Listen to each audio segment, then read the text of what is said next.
నా సేవకుడు అంటే నేనెవరో తెలిసి ఉండాలి కదా మీకు. నేనెవరో తెలియకుండా నా సేవ ఎలా చేస్తావు నువ్వు?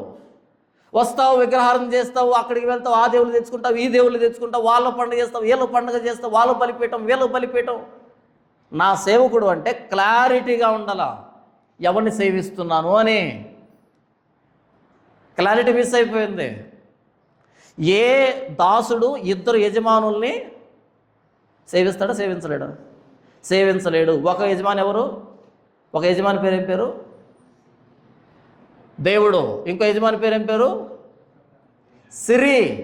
సిరి అంటే ధనం, డబ్బు.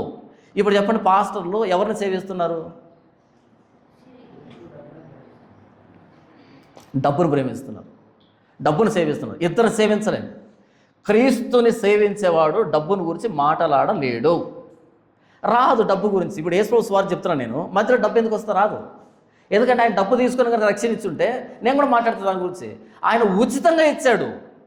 ఆయన శిలువ మీద ప్రాణం పెడితే రక్షణ వచ్చింది.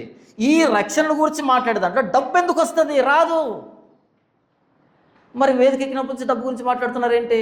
మీరు సేవిస్తున్నది క్రీస్తుని కాదు, మీరు సేవిస్తున్నది డబ్బునే, క్రీస్తు పేరు చెప్పి. మీరు దైవజనులు కాదు, ధన పిశాచాలు. నా చిన్నతనంలో మా నాన్న చెప్తుండే, వీడికి ధన పిశాచి పట్టిందిరా అని. అలాంటి పిశాచులు ఉన్నాయో నాకు తెలియదు. ధన పిశాచి అంట, ధన పిశాచాలు.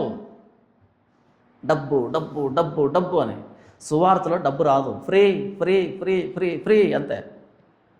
సువార్త చెప్పడమే ధనం, సువార్త చెప్పడమే భాగ్యం. నేను నా నోట ప్రభువైన యేసుక్రీస్తు సువార్తను ప్రకటిస్తున్నప్పుడు ఆ నోటికి ఆహారాన్ని అందించడా? అందిస్తాడా? అందించడా? అందిస్తాడంతే. మాట్లాడాల్సిన అక్కర్లేదు.